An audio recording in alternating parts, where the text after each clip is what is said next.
Listening Library presents Rumple Buttercup, a story of bananas, belonging, and being yourself. This is the author, Matthew Gray Gubler.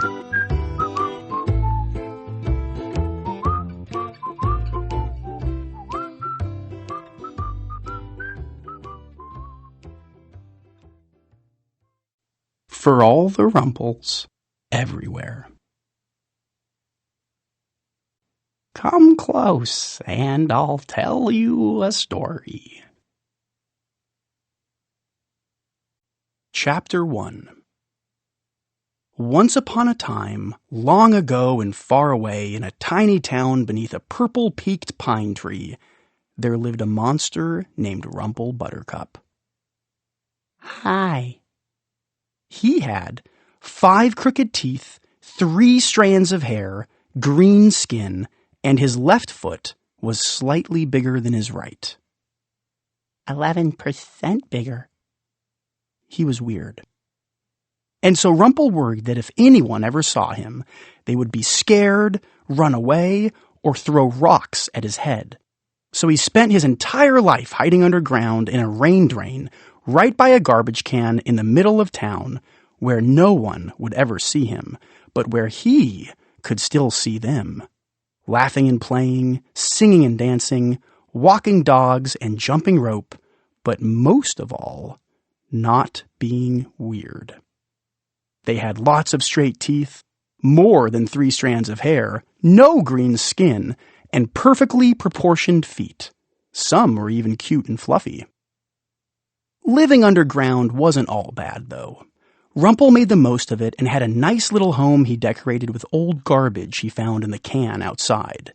He had a tin can chandelier, an old-fashioned garbage chair with roller skate wheels and rusted radio headrest, a broken umbrella toe scratcher, and a footstool made entirely out of bubble gum and beans. There he lived, day after day, week after week, year after year, alone. So one day he reached in the garbage can and took 2 lollipops, a piece of chewed gum, 3 strands of spaghetti, some melted licorice rope, a petrified pretzel, a handful of candy corn, and created Candy Corn Carl. Even though he was just a bunch of old candy that Rumple had glued to the wall, Candy Corn Carl was Rumple's best friend in the world, and Rumple would talk to him for hours a day. What have you been up to, Carl? But Carl never replied. Okay, well, hang in there, Carl. Get it? Hang in there, 'cause you hung on the wall? If Carl was real, he probably would have liked that joke, but since he was a bunch of candy stuck to a wall, he just stared.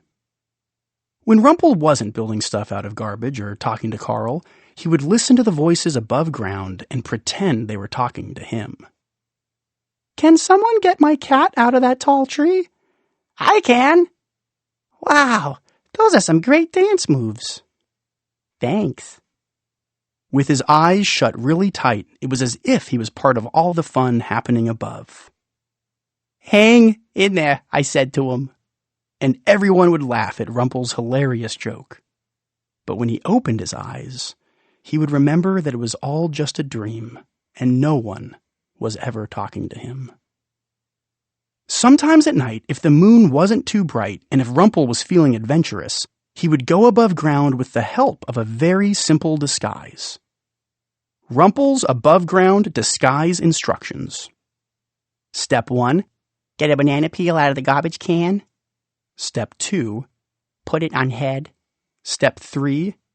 Close eyes. Step 4. Slither head up the drain and sit very, very still. Lying quietly by the garbage can, no one would notice him, and if anyone saw him, they would just think he was a pile of trash. Hidden under his banana peel, Rumple almost felt like he was normal. Year after year, with his eyes shut tight, he would feel the breeze of the changing seasons. In October, he could hear the crunching leaves and almost taste the apple cider. In December, he would hum along with the passing carolers. Fa la la la la la la la la la la. And in July, he could imagine the beautiful fireworks. But at the end of each night, he was always reminded that he was still all alone. Chapter 2. The leaves were turning green, which meant that Rumple's favorite day was fast approaching. The annual Pajama Jam Cotton Candy Pancake Parade!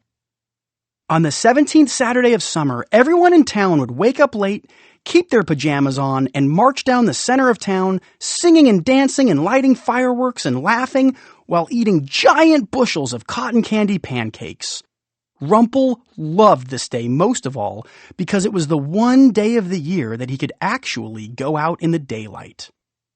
With all of the noise and commotion, no one would ever notice him, as long as he had his disguise. After a whole year of waiting, the day was almost here. The night before, Rumple was so excited he could hardly sleep. He woke up early the next morning, brushed his 5 crooked teeth, combed his 3 wispy hairs, and slowly, carefully slithered his long green hand up the rain drain to find a banana peel. But the garbage can was empty.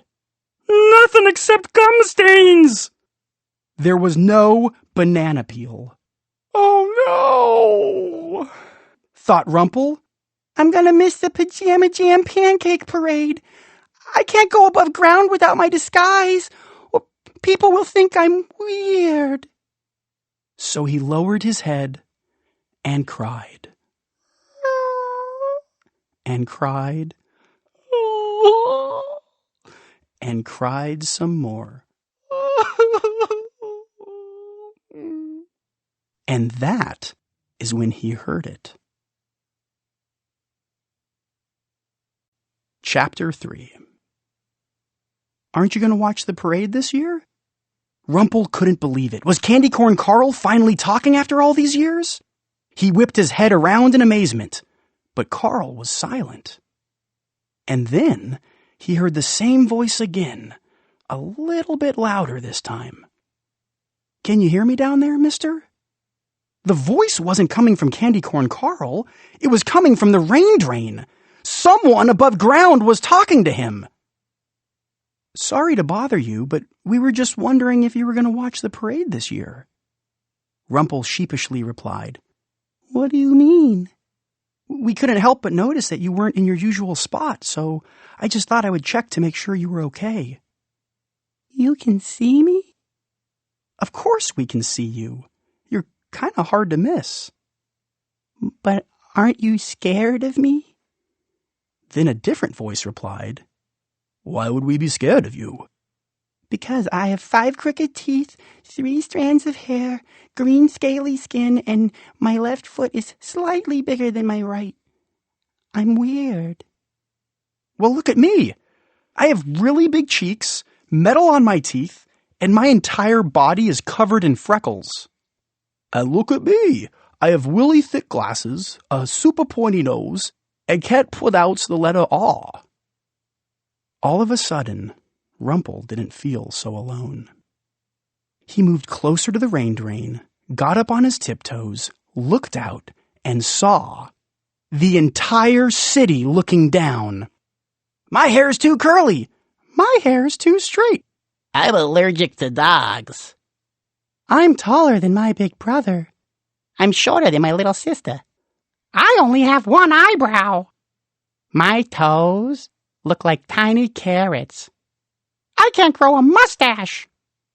Peanuts make my face turn red. I sing like a frog. I look like a frog. People are allergic to me. Woof, woof. And that's when Rumple realized, Everyone is weird. And that's what makes us great. Pulling Rumple above ground, the boy remarked, You know, there is one thing about you we always thought was strange.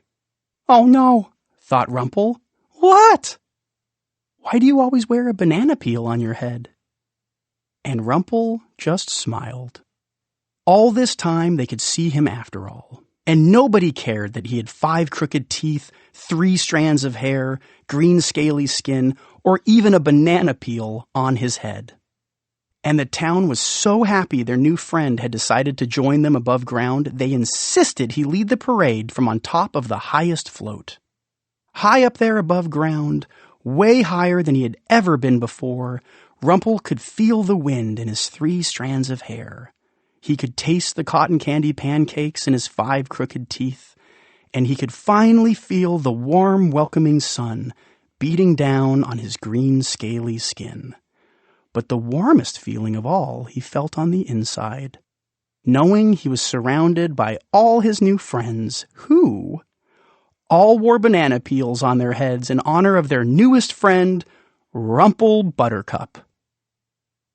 The end.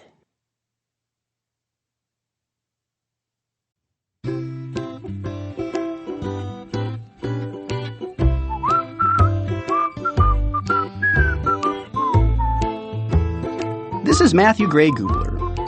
We hope you've enjoyed this unabridged production of Rumple Buttercup, a story of bananas, belonging, and being yourself.